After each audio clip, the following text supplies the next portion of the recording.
कावर्णमुकारं जिन्वरवस्हस्यवड्डिमाणस् दंसन्मग्गं बोध्यामि जहाकमं समासेन गुरुवामान्तिनो नित्यं ज्ञानिदर्शननायिका चारित्राणो गम्भीरा मोक्षमार्गोपदेशिका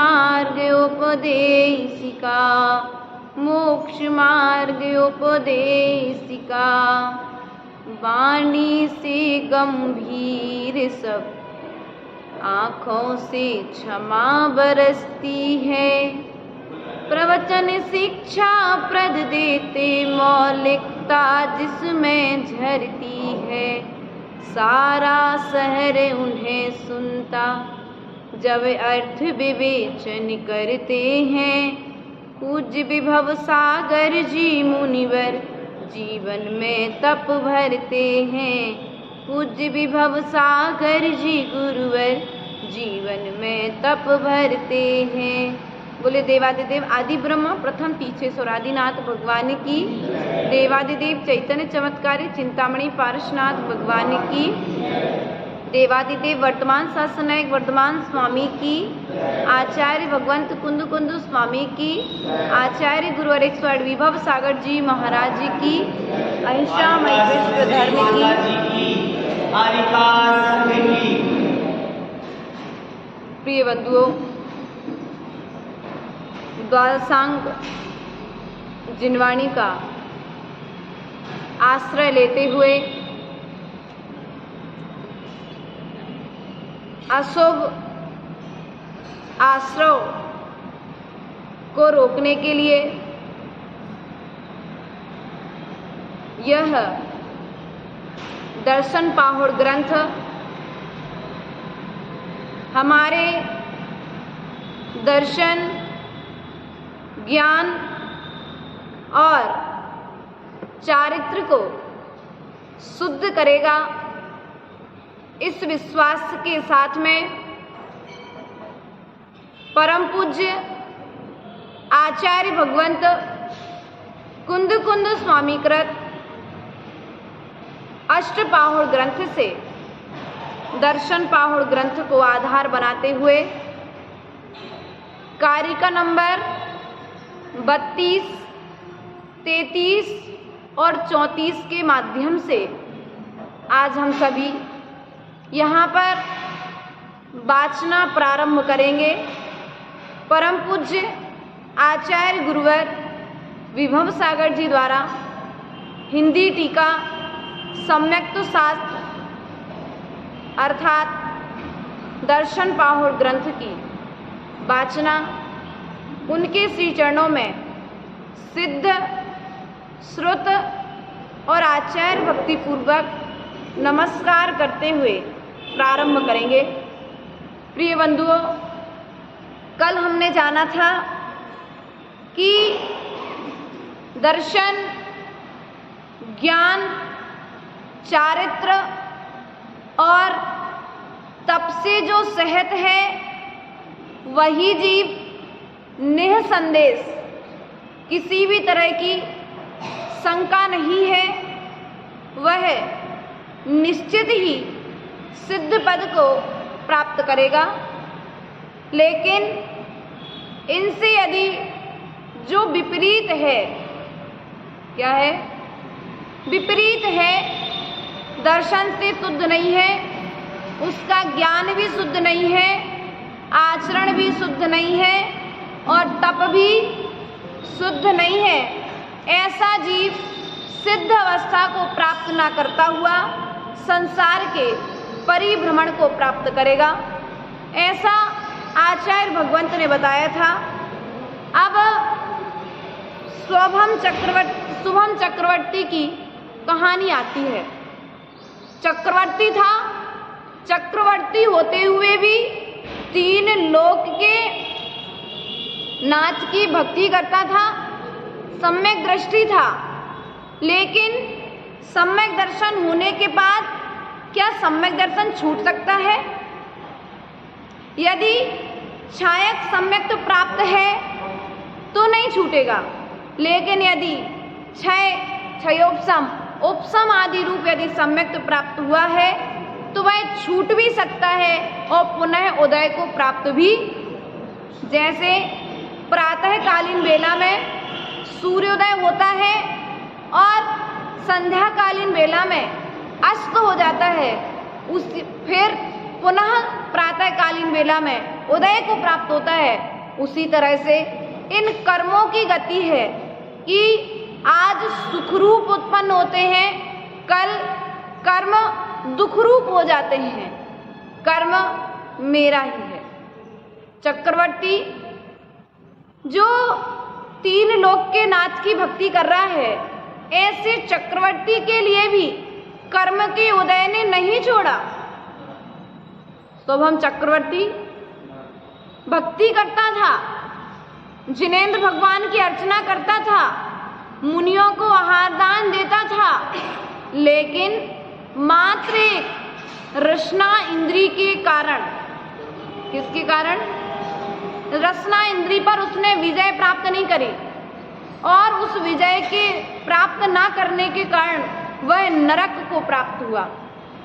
हमें स्वयं विचार करना है, हम इन 5 इंद्रियों के यदि दास हैं तो अभी हम सम्यक दर्शन से कोसों दूर खड़े हुए, हमें अभी सम्यक तो प्राप्त नहीं हुआ है, क्योंकि हमें जिनकी सेवा करनी चाहिए, अपने दर्शन गुण चारित्र की सेवा करनी चाहिए, उन्हें संभाल करके रखना चाहिए, उनमें हम दोष लगा रहे हैं। वह सोहम चक्रवर्ती रसोईया खीर बना करके देता है, कैसे नरक गया? रसोईया खीर बना करके देता है, खीर गरम थी। क्या थी? खीर गरम थी और गरम खीर आने के कारण वह आसक्तिवश उस खीर को ग्रहण करता है। खीर की खुशबू इतनी अच्छी थी, उससे इंतजार नहीं हुआ और जैसे ही खीर का प्याला सामने आया और उसने ग्रहण कर ली और ग्रहण करते से ही उसकी जीभ जल गई और जब जीभ जल गई तो उसने अपनी गलती को एक्सेप्ट ना करते हुए उसने उस थाली को उठा करके रसोइये के ऊपर में फेंक दिया। क्या किया? रसोइये के ऊपर वो थाली। अब तुम्हारी जीभ पर खीर के 4 दाने गए तो तुमको तकलीफ हुई और जब तुमने खीर से भरा हुआ थाल रसोइये के ऊपर में फेंका तो वह रसोइया इतना अधिक जल गया कि वह संक्लेश परिणामों से मरा। कोई पूर्व कर्म का उदय अच्छा रहा होगा, जिसके कारण, क्योंकि संक्लेश परिणामों के साथ जिसका मरण होता है वह देव पर्याय को प्राप्त नहीं होता है, इस बात को ध्यान रखना। लेकिन उस रसोइये ने कोई पूर्व में अच्छा कर्म उदय किया होगा, उसके कारण अंत समय में वह जब संक्लेश परिणामों के साथ वेदना के साथ में उसका मरण हुआ तो वह अपने पूर्व उपार्जित कर्मों के फल से देवगति को प्राप्त हुआ, अर्थात व्यंतर बना। और जब वह व्यंतर बना तो उसने अवधि ज्ञान लगाया कि मैं इधर कहाँ से आया, तो अवधि ज्ञान लगा करके जाना कि मैं चक्रवर्ती के दरबार में रसोई में रसोइया था और रसोइया होने के कारण मेरे हाथ से गरम खीर राजा को चक्रवर्ती को दी गई और चक्रवर्ती ने मेरे ऊपर खीर फेंकी थी। इसके कारण मुझे बड़ा कष्ट सहन करना पड़ा है। अब मैंने जो कष्ट सहन किया है मैं इसका बदला राजा से, चक्रवर्ती से लूंगा। अब मन में यदि हमारे मन में भी ऐसे विचार चल रहे हैं तो आचार्य भगवंत कहते हैं जो गति चक्रवर्ती की हुई है क्योंकि उसकी मति बिगड़ी थी इसलिए गति बिगड़ी है, और यदि हम भी बदला लेने का विचार कर रहे हैं तो हमारी भी मति के साथ साथ में गति भी बिगड़ रही है। वह देव एक किसान का कहना चाहिए एक रूप बना करके आता है फल वाले का, और जब फल वाले का रूप बना करके आता है तो नाना तरह के फल लेकर के दरबार में आता है, रोज राज दरबार में बेचता है, प्रजाजन सब खरीदते हैं, उसके फलों की चर्चा राजा तक पहुंच जाती है, और जब चक्रवर्ती के पास में पहुंचती है तो चक्रवर्ती कहता है मैं भी इन फलों को ग्रहण करूंगा, और सब जगह बेचने के पश्चात उसके पास देव था विक्रिया से बनकर के आया था, एक ही फल बचा, और जब राजा के पास पहुंचा तो राजा ने कहा कि ये फल तो बहुत अच्छे हैं, तुम एक काम किया करो, रोज मुझे लेकर के आया करो। एक दिन लेकर के आया, 2 दिन लेकर के आया, तीसरे दिन लेकर के आया, लेकिन एक दिन आते आते वह फल खत्म हो गए। अब राजा को तो आदत लग चुकी थी उन फलों को ग्रहण करने की, तो उस व्यंतर देव ने कहा, उस बगीचे मालिक ने कहा कि राजा साहब एक काम करिए, आज मैं आपको अपना बगीचा ही भेंट कर देता हूँ। आप इस राज्य के राजा हैं, लेकिन आपको जितने फल खाने हैं फिर आप उतने फल ग्रहण करना, आपको मेरे बगीचे में चलना पड़ेगा। क्या करना पड़ेगा? बगीचे में चलना पड़ेगा। राजा ने कहा ठीक है, हम चलने तैयार हैं, और एक नाव का निर्माण, पानी से भरी नदी, दोनों जन उस नाव में बैठे, और बैठने के पश्चात देव ने विक्रिया से पानी में तूफान उत्पन्न कर दिया, नाव डगमगाने लगी। सम्यक दृष्टि था, संस्कार कहाँ जाएंगे सम्यक दर्शन के। उसने कैसी भी परिस्थिति बनी नमोकार मंत्र पढ़ना प्रारंभ कर दिया। क्या कर दिया? अब व्यंतर देव सोच रहा है कि तूफान मेरी विक्रिया रिद्धि काम क्यों नहीं कर रही है, मैं इसको गलत करना चाहता हूँ लेकिन ये काम क्यों नहीं कर रहा है। इस पर अवधि ज्ञान लगाया कि नमोकार मंत्र पढ़ रहा है। क्या कर रहा है? और ये नमोकार मंत्र पढ़ रहा है, इस नमोकार मंत्र के कारण मैं इसे कष्ट नहीं दे पाऊंगा। उसने कहा कि आप चक्रवर्ती हैं, अर्थात आप राजा हैं इस राज्य के, और यदि राजा को कोई हानि हो जाएगी तो प्रजाजन मुझे दोष देंगे, इसलिए भगवान आप जिस मंत्र को पढ़ रहे हैं उस मंत्र को आप पानी पर लिखिए। क्या करिए? उस मंत्र को पानी पर लिखिए। चक्रवर्ती ने उस मंत्र को पानी पर लिखा, और पानी पर लिखने के पश्चात फिर भी वह तूफान शांत ना हुआ। चक्रवर्ती घबराने लगा, नाना तरह से दोनों के बीच में वार्तालाप चल रही है।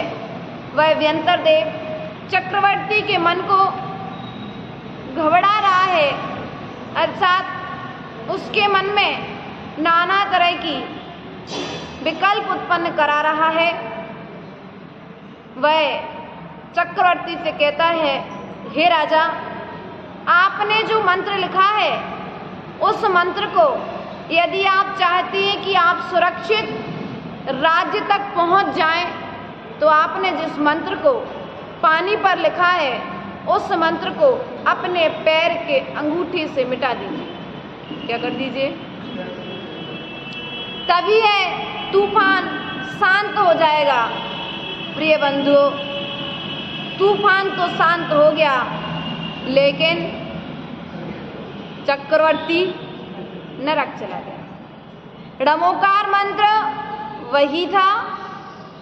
अन्य चक्रवर्तियों ने ध्यान किया, पाठ किया, श्रद्धान किया तो मोक्ष चले गए, और इसी डमोकार मंत्र के अपमान से सौभम चक्रवर्ती नरक चला गया। इसलिए हमें विचार करना है कि हमारे लिए यदि मोक्ष जाना है, अर्थात कर्मों से रहित होना है, संसार के दुखों से बचना है, तो आचार्य भगवान कहते हैं दर्शन को शुद्ध बनाओ, ज्ञान को शुद्ध बनाओ, ज्ञान चारित्र को शुद्ध बनाओ, और जिसका चारित्र शुद्ध होगा उसका तप भी शुद्ध होगा। और जब इन चारों की एकता होगी तभी इस जीव के लिए संसार से मुक्ति मिलेगी। इस बात में किसी भी तरह का कोई संदेह नहीं है। इसी क्रम को आगे बढ़ाते हुए आचार्य भगवंत कुंद कुंद स्वामी 33 नंबर की कारिका में कहते हैं,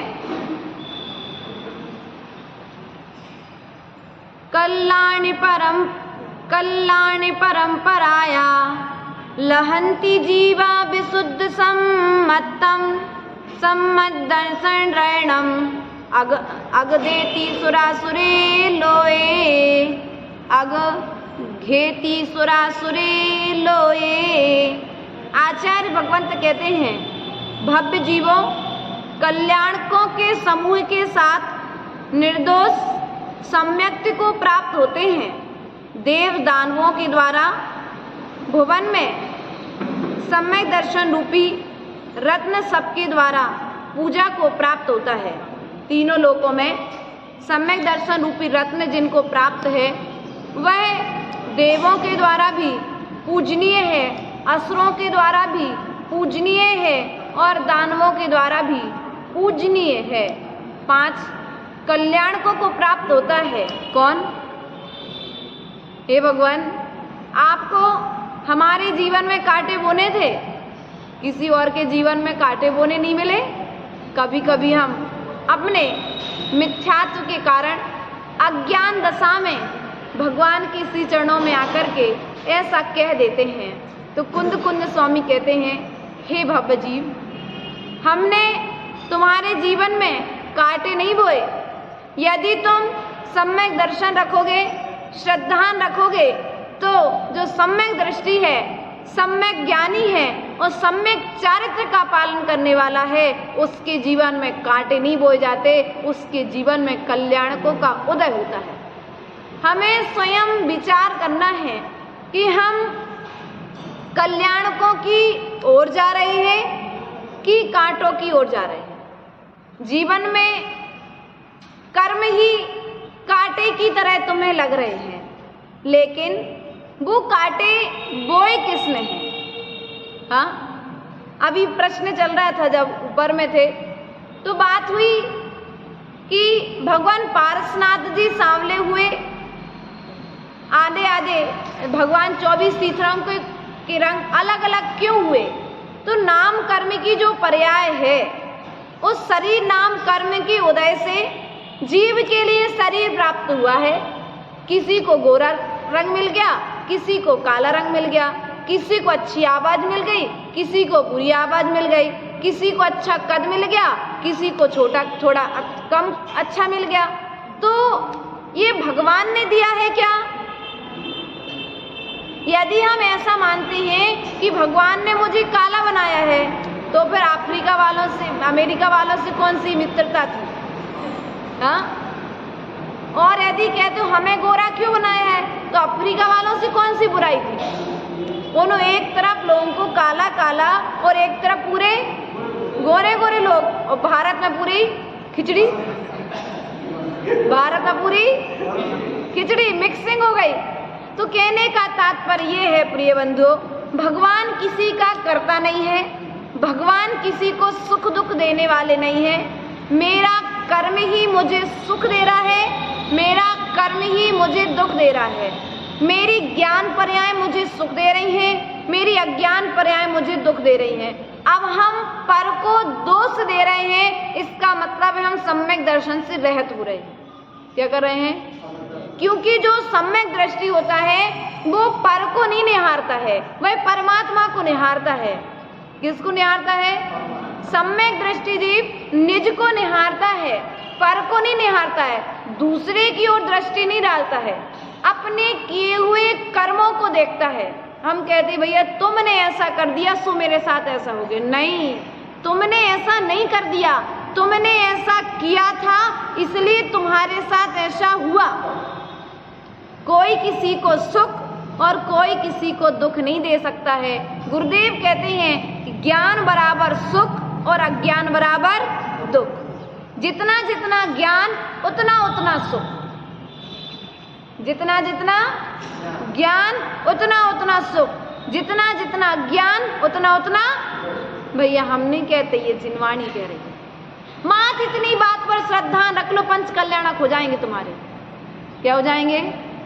कराना है कि नहीं कराना? ये पूर्व में कहा था ना, 5 पाप को जो छोड़ेगा उसके पंच कल्याणक होंगे, और जो 5 पापों को नहीं छोड़ेगा उसके पंच कल्याणक। और हम कहते 5 पाप छूटे या ना छूटे, कम से कम जो पर को दोष देने की दृष्टि है हमारी, क्लेश का कारण मात्र एक है। हमने अपने को श्रेष्ठ मान करके रखा है और पर को अश्रेष्ठ मान करके रखा है। हम ये श्रद्धान कर लें, सम्यक दर्शन की सीधी सीधी परिभाषा एक ही है कि पर को दोष नहीं देगा जो सम्यक दृष्टि होगा। बाहर में पूजा कर लो, बाहर में खूब द्रव्य चढ़ा लो मुट्ठी भर भर के, लेकिन अंतरंग में यदि पर को दोष दिया जा रहा है तो आचार्य भगवंत कहते हैं अभी तुम्हारा सम्यक दर्शन नहीं है।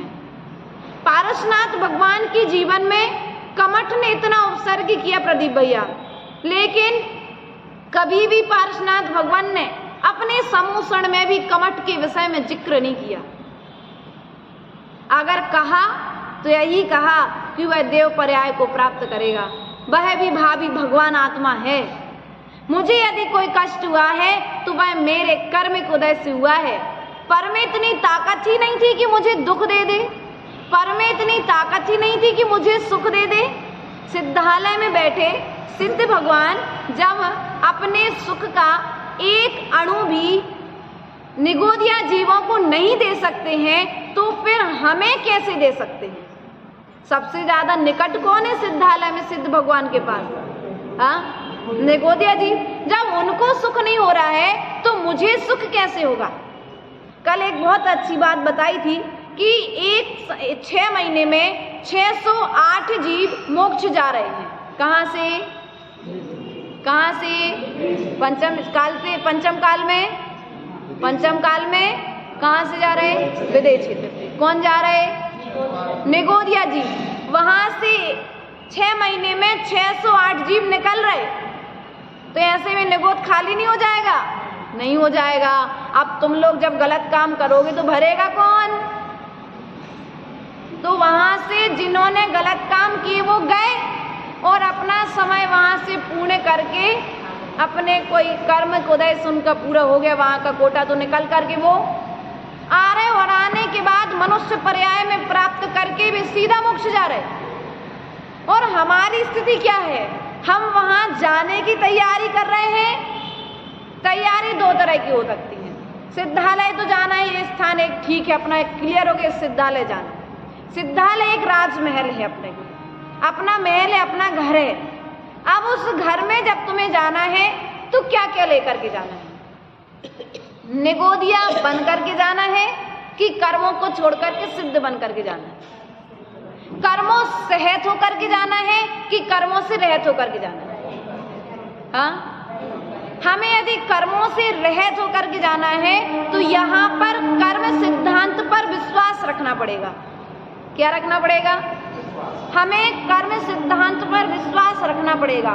किताबें पढ़ना आसान है, किताबें पढ़ कर के सुनाना आसान है। ये मैं बात अपने से कह रही, तुम्हारा स्वीकार कर लो तो अच्छी बात। किताबें पढ़ना आसान है, किताबें पढ़ करके सुनाना आसान है, लेकिन किताबों में जो लिखा है उस बात का आचरण करना और श्रद्धान करना बड़ा कठिन है। सुनना और देखना बात अलग है, लेकिन बात को सुन करके देख करके मौन रह जाना बड़ा कठिन है। इसलिए प्रिय बंधुओं, सम्यक दृष्टि क्या करेगा? वहां पर सुकुमाल मुनि के लिए लोमड़ी खा रही है, स्यालनी खा रही है। सुकुमाल और सुकौशल मुनि की कहानी आती है। राग उत्पन्न नहीं हुआ, पर को दोष नहीं दिया। भगवान ने समुद्र में बताया कि राग के कारण वह माँ अपने बच्चे के राग के कारण त्रयंच गति को प्राप्त हुई, और हमें भी कहीं अपने परिवार से इतना राग तो नहीं है कि हमारी भी गति बिगड़ जाए। क्योंकि एक माँ जिसने जन्म दिया, इतना राग था अपने पुत्र से कि पिता ने वैराग्य को प्राप्त कर लिया। ज्योतिषाचार्य ने कह दिया कि जब यह अपने पुत्र का दर्शन करेगा उसी समय यह दिगंबरत्व को प्राप्त हो जाएगा। माँ ने इतनी व्यवस्थाएं बनवाई राजमहल में कि पुत्र बाहर ना चला जाए। इतना सुखों में पाला, इतना सुख दिया उस माँ ने अपने बच्चे को, लेकिन कर्म सिद्धांत पर विश्वास नहीं था। कोई किसी को रोक नहीं सकता। वैरागी आचार्य गुरुदेव ने कभी कहा था कि जैसे नदी अपना मार्ग स्वयं बनाती है, उसी प्रकार से वैरागी अपना मार्ग स्वयं बनाता है। नदी नहीं कहती कि इंद्र कुमार जी आकर के रास्ता बना दो, मुझे आगे बहना है।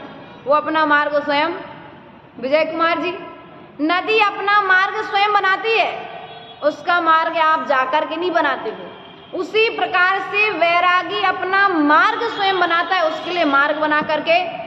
तो वह सुकुमाल और सुकौशल मुनि, जब सुकुमाल मुनि दीक्षा ले लेते हैं, देख लेते हैं दिगंबर, उस धाय माँ रो रही है। क्यों रो रही धाय माँ? बेटा, आज दिगंबर मुनि आए थे नगर में और रानी साहिबा ने उन्हें नगर से बाहर निकाल दिया। क्यों निकाल दिया? बेटा, ज्योतिषाचार्य ने कहा है कि जिस दिन तू दिगंबर मुनि का दर्शन करेगा उस दिन तू वैराग्य को प्राप्त हो जाएगा। किसको प्राप्त हो जाएगा? और जो मुनि आए थे वे तुम्हारे पूर्व के पिताजी थे। मुझे पिता का दर्शन करना है। क्या किया? माँ ने खूब बंदेज रखा, लेकिन मार्ग तो मिल ही गया। छत से माँ की साड़ियाँ बांधी, कपड़े आदि बांधे और बांध करके निकले और देखा पिताजी प्रशांत रूपाय दिगंबराय। देखा जब उस वीतराग मुद्रा को, और वहीं पर सब आभूषण आदि को त्याग करके दिगंबरत्व को प्राप्त हो। और हमारी स्थिति क्या है? हम देख रहे हैं, जान रहे हैं, समझ रहे हैं, लेकिन फिर भी जानने और समझने के बाद में भी राग को नहीं छोड़ रहे हैं। छोड़ रहे हैं क्या? तो ऐसी स्थिति में हमारे पंचकल्याणक कैसे होंगे? हम तीर्थंकरत्व को प्राप्त कैसे होंगे? हम मोक्षगामी कैसे होंगे? हम ये तो सोचते हैं कि हमारा बेटा इंजीनियर, डॉक्टर कैसे बनेगा, लेकिन हम यह विचार करते कि नहीं करते कि मेरा बेटा भगवान कैसे बनेगा। हम भगवान बनने की कला सिखा रहे कि नहीं सिखा रहे? हम बिजनेसमैन बनाने की कला तो बता रहे हैं, लेकिन देखो तुम्हारे लिए डॉक्टर की कला बताने वाले बाहर में बहुत मिलेंगे, इंजीनियर बनाने वाले बहुत मिलेंगे, नाना तरह के व्यापारों की तैयारी कराने वाले बहुत लोग मिलेंगे, लेकिन भगवान बनने की कला मात्र जिनेंद्र भगवान की जिनवाणी में है, और वह वाणी प्रदान करने वाली माँ जिनवाणी हम सभी के श्रद्धान को मजबूत करती है। हमारे जीवन में दुख और संकट आ रहे हैं, तो उनसे घबराना नहीं है, क्योंकि यदि तुम घबरा जाओगे तो क्या होगा, मार्ग मिलेगा क्या? घबरा करके यदि तुम बैठ गए तो तुम्हारा मार्ग छूट जाएगा, क्योंकि जब तुम घबराओगे तो अच्छा चिंतन नहीं कर पाओगे। तुम्हें अच्छा विचार करना है तो तुम्हें अपनी उस घबराहट वाली जो स्थिति होती है उसको छोड़ना पड़ेगा। सबसे पहला गुण है सम्यक दर्शन का शंका। क्या है? निसंकित अंग है, और इसका दोष है शंका, अर्थात शंका करना। अब सुकौशल मुनि जब दिगंबरत्व को प्राप्त हो गए तो उन्होंने यह विचार नहीं किया कि क्या होगा इसके पश्चात। उमा संक्लेश करते करते मरण को प्राप्त हुई और आकर के श्यालिनी बन गई। श्यालिनी बनकर के अपने पुत्र का ही भक्षण कर इतना क्लेश उत्पन्न हुआ। प्रिय बंधुओं, यदि हम अपने पुत्र पौत्रियों से इतना राग कर रहे हैं तो बिल्कुल शंका मत करो, जिस प्रकार से उस माँ की गति हुई है वही गति तुम्हारी हुई। मनुष्य पर्याय से त्रियंश गति मिलने वाली, अभी मिल गई, कोई बात नहीं। कोई अच्छा कर्म किया था तो मिल गई, और अब आप बुरा कर रहे हो उसका फल। इसलिए राग छोड़ो, और राग छोड़ने के साथ साथ में द्वेष छोड़ो, क्योंकि राग कंडे की आग की तरह होता है। क्या होता है? राग कंडे की आग की तरह होता है, और द्वेष दिख जाता है, लेकिन कंडे में जो आग होती है तो दिखाई नहीं देती। देखी कि नहीं देखी कभी? कंडा जलाए, गकरियाँ तो खाई हुई है, खूब बहुत खाई गांव में गए जब। तो गकरियाँ जब बनाते हो तो आग जब लगाते हो तो क्या होता है? कंडा जलने के बाद में आप गाकड़ बना लेते हो, बनाने के बाद में उस कंडे को ऐसे ही। अब पहले के समय में बार बार माचिस नहीं जलाते थे, उनकी एक बार कंडे में आग लग गई, अब वो गुरसी उनकी रखी है, महीनों तक उसी में एक लगा दी। माता जी कह रही सालों, अनुभवी हैं, सब करके आई हैं तो, है ना। सालों तक माचिस की आवश्यकता, उसी में एक लकड़ी डाल दी, वो धीरे धीरे 5 बजे लगा दी, 7 बजे तक परत जाएगी। तो इसलिए हमें विचार करना है, ये जो राग है, जैसे कंडे की राख ऊपर से होने से कंडे की आग सुरक्षित है, वो आग दिख नहीं रही है, उसी प्रकार से हमारे अंदर में राग है। क्या है? राग है। हमें किसी से राग नहीं, मुख से कह रहे हो, छूटेगा तब पता पड़ेगा। माता जी हमें बिल्कुल राग नहीं है बच्चों से। संतोष जी, हमें बिल्कुल राग नहीं है बच्चों से। 1 घंटा पोता ना देखे घर में, तब देखो क्या स्थिति होती है संतोष जी की। उस समय विचार करना है, मुझे राग था कि नहीं था। हमें बिल्कुल क्रोध नहीं आता, जब क्रोध का कारण उत्पन्न हो तब पता पड़ेगा क्रोध आता है कि, जब राग का मौका पड़े तब पड़ेगा पता कि राग आता है कि नहीं है। प्रिय बंधुओं, हमें विचार करना है। मैंने आज तक गुणों से राग नहीं किया, गुणी जनों से राग नहीं किया। मैंने गुणी जनों पर, अर्थात जिनेंद्र देव के द्वारा कही हुई जिनवाणी पर शंका की है। किस पर शंका की है? सही है कि नहीं है? रात्रि भोजन त्याग कर दिया, मर गए तो क्या? यदि हमारा मरण हो जाएगा तो, अरे श्रद्धांत तो रखो। गणेश प्रसाद बर्नी जब संबीर शिखर जी की यात्रा करने गए, उनका एक कथानक आता है उनकी मेरी जीवन गाथा से, तो उसमें उन्होंने लिखा कि जब वे संबीर शिखर जी की यात्रा करने गए और यात्रा करने के पश्चात में बहुत सारे लोग थे, सबका प्लान बना कि परिक्रमा भी करने जाना है। क्या करने जाना है? परिक्रमा भी करना है। अब जब परिक्रमा करना है तो फिर व्यवस्था भी साथ में लेकर के चलनी पड़ेगी। तो सबने अपने अपने हिसाब से सामग्री रख ली थोड़ी थोड़ी, और जैसे ही सब 12-1 बजा, सबको भूख लगी, चलते चलते थक गए। भोजन के लिए सबने कहा भैया अब रास्ते में क्या बनाएं। अब ऐसे तो खूब बर्तन भी नहीं ले गए, तो अपने बढ़िया से आगी की और बाटियाँ बना ली, गकरियाँ बढ़िया सबने बाटियाँ खाई। बाटियाँ खाने के बाद में सब बढ़िया सबने अच्छे से जितना पानी वगैरह की व्यवस्था ले गए तो पानी तो पी लिया।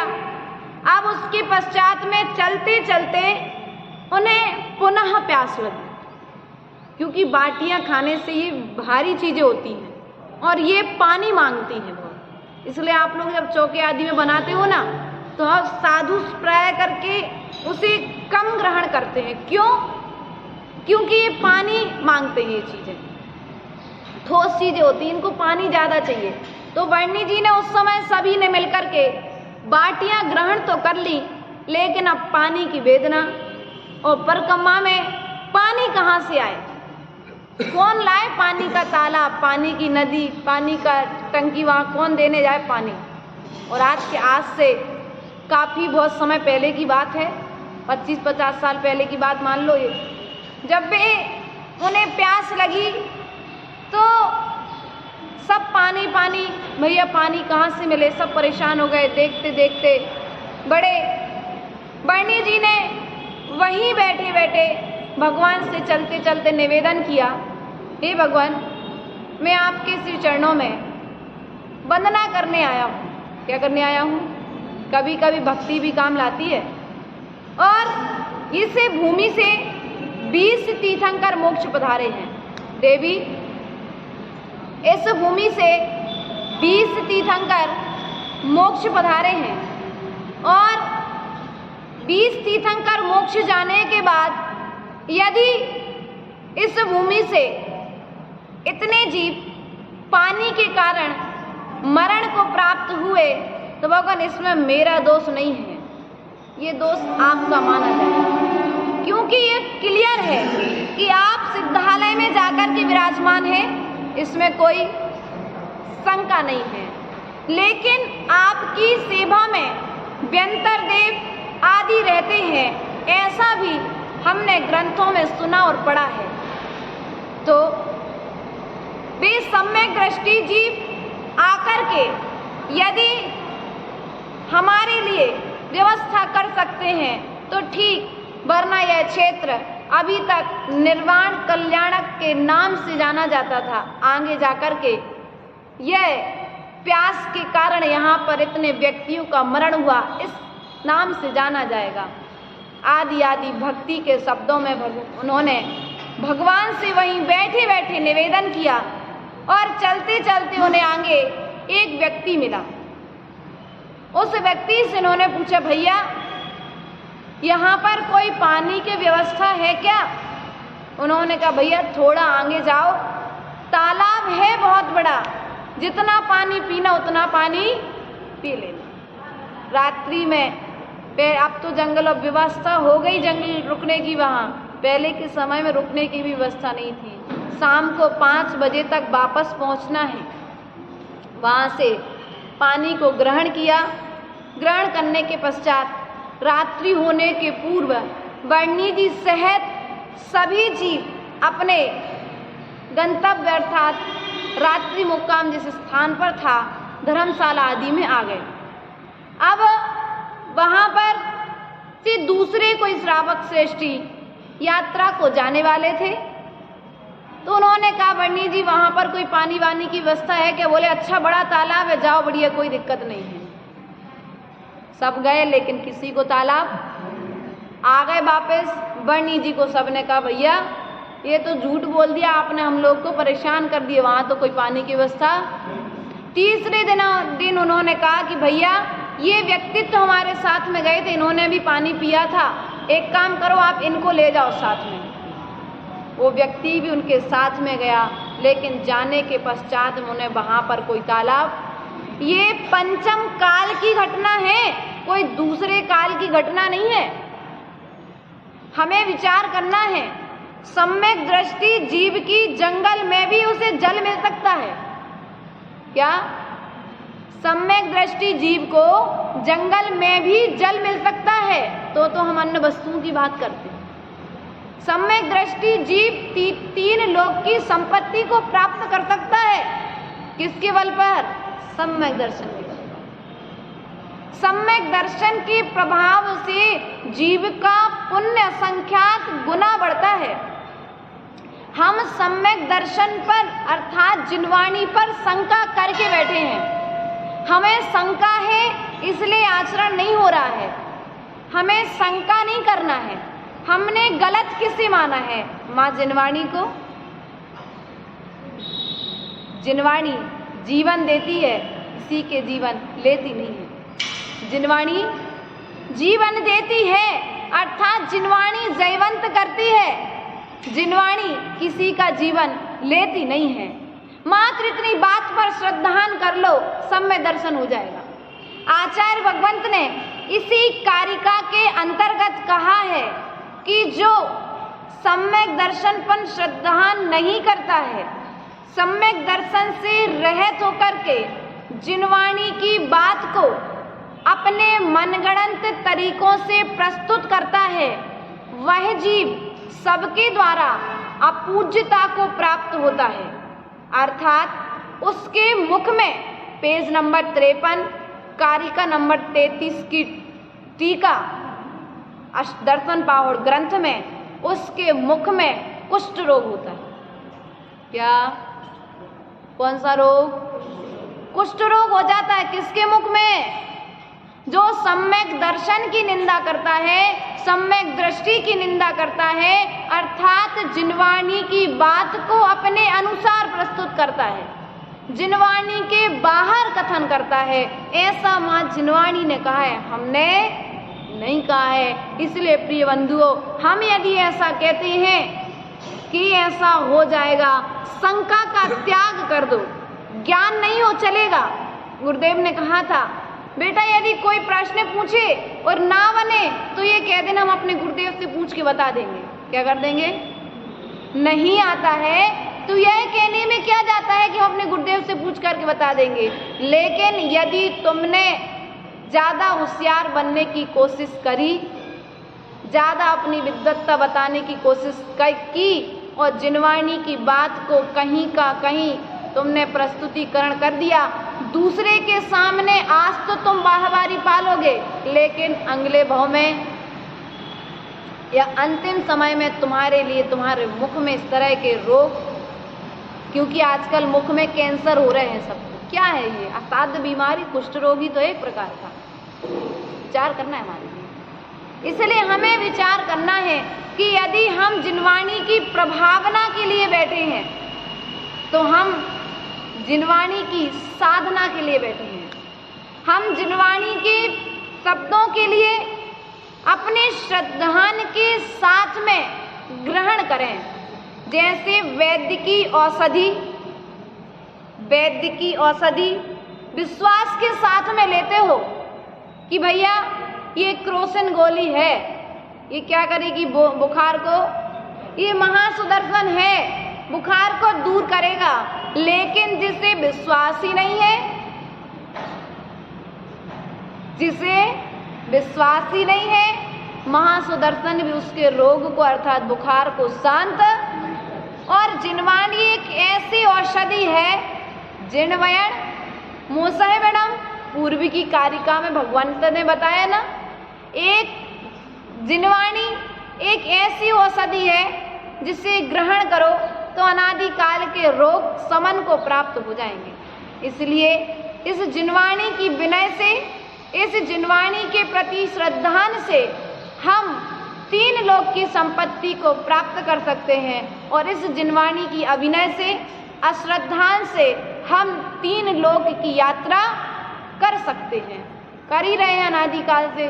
कभी देव भी हुए, कभी नरक में भी गए, कभी अभी मध्यलोक में आ गए, मध्यलोक में भी कितनी बार आ गए और कितनी बार। लेकिन फिर भी हमारा कुछ हो सकता कि नहीं हो सकता? हम अपने बच्चों से तो कहते तुम्हारा कुछ नहीं हो सकता। यदि कोई बच्चा ना पढ़े, बात ना माने तो क्या कहते भैया, तुम्हारा। सुनील भैया ये कहते हैं अपने बच्चे से, किसी से कहते होंगे इसलिए तो हंस पड़े, तुम्हारा नहीं भैया हो सकता है। जिसका कुछ नहीं हो सकता उसका ही सब कुछ हो सकता है। जो कुछ नहीं कर सकता वही सब कुछ कर सकता है, ऐसा जिनवाणी कह रही है। जब शिवभूति मुनिराज श्रद्धान के बल पर केवल ज्ञान प्राप्त कर सकते हैं, तो हम भी सम्यक दर्शन और ज्ञान के बल पर केवल ज्ञानी बनकर के सिद्धालय में विराजमान हो सकते हैं। एक अकौआ का पेड़ जब मनुष्य पर्याय को प्राप्त करके भगवान महावीर स्वामी बन सकता है, तो हम क्या नहीं बन सकते।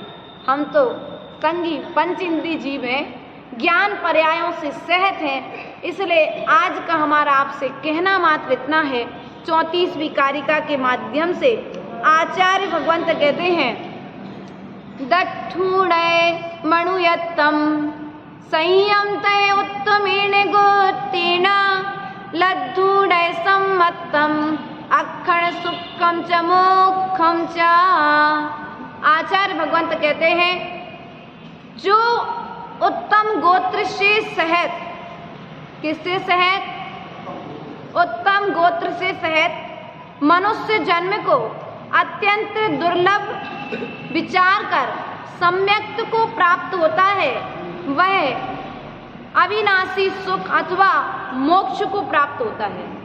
अभी आपको यदि सम्यक दर्शन से रहित हो तो आचार्य भगवंत कहते हैं कि अभी हमने मनुष्य पर्याय की दुर्लभता को नहीं जाना है। यदि दुर्लभता को जाना होता तो शायद हमारे द्वारा किसी भी तरह का पाप कर्म, पाप क्रिया नहीं होती। और यदि पाप क्रिया हो रही है तो आचार्य भगवंत कहते हैं, ये अभी तुमने सम्यक दर्शन को नहीं जाना है। आप ये 6 डाला में अभी पढ़ा था ना अपने माता जी के माध्यम से, निगोद वाली का था, ए काले अनंत निगोदी मझार विद्यो एक इंद्रिय तन धार, एक श्वास में 8-10 बार जन्म्यो मर्यो मत भयो दुख भार। क्या होता है, अपन ने निगोद पर्याय को प्राप्त किया और एक श्वास में 18 बार मरण को प्राप्त होकर के हम इस संसार में परिभ्रमण कर रहे हैं। तो आचार्य भगवान कहते हैं, इस मनुष्य पर्याय की दुर्लभता को जान लो, क्योंकि तुमने इस जैसे किसी व्यक्ति के लिए हीरा प्राप्त करना है। देवी आभा जी, आपको हीरा खरीदना था, आपने हीरे को खरीदने के लिए अपने घर की पूरी संपत्ति लगा दी। क्या लगा दी, मैं मकान तक बेच दिया, हीरा खरीदना था। और हीरा प्राप्त होने के बाद में अब आप क्या कर रहे हैं उस हीरे, और वो हीरा गुम जाए तो क्या होगा, पूरी सब संपत्ति खत्म। उसी प्रकार से तुमने इस मनुष्य पर्याय को प्राप्त करने के लिए नाना तरह की पूरी पर्यायों को प्राप्त कर लिया, और प्राप्त करने के बाद में फिर अब आकर के यदि इस पर्याय को हमें संसार में विषय भोगों में डाल देते हैं, तो जैसे तुमने पूरी संपत्ति बेचने के बाद एक हीरा प्राप्त किया, वो हीरा समुद्र में फेंक दिया तो सब कुछ तुम्हारे हाथ में कुछ भी नहीं रहा। उसी प्रकार से तुम्हें सब कुछ बेचने के बाद सम्यक दर्शन, ज्ञान और रत्न, सम्यक दर्शन, ज्ञान और चारित्र रूपी रत्न यहाँ पर जिनवाणी प्रदान कर रही है। तो अपना बहुमूल्य समय यहाँ पर दे रहे हो, वहाँ की कमाई को छोड़ कर के यहाँ पर कमाई कर रहे हो।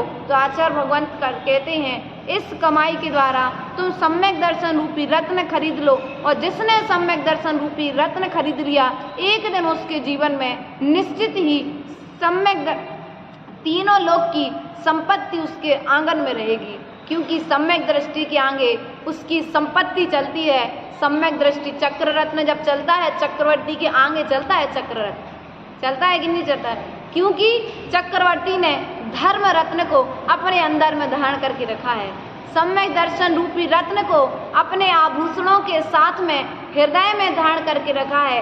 बाहर के आभूषण दिख सकते हैं, लेकिन सम्यक दर्शन रूपी रत्न को देखने के लिए आपके लिए बाहर के रत्नों को देखने के लिए आँखों की जरूरत है, लेकिन अंदर के रत्न को देखने के लिए आत्मा के आँखों की जरूरत है। इसलिए प्रिय बंधुओं, सम्यक दृष्टि की ओर, सम्यक दर्शन की ओर अपनी दृष्टि को निर्मल बनाएं, क्योंकि यदि किसी के अंदर में दृष्टि दोष है, आँखों में यदि रोशनी कम हो जाए तो चश्मा के द्वारा आँखों का इलाज किया जा सकता है, लेकिन चश्मा में ही दोष हो तो इलाज नहीं हो सकता है। उसी प्रकार से हमारी आँखों का इलाज तो डॉक्टरों के पास में है, लेकिन जो मन में विकार उत्पन्न हो गया है उसका इलाज ना तो माँ जिनवाणी कर सकती है।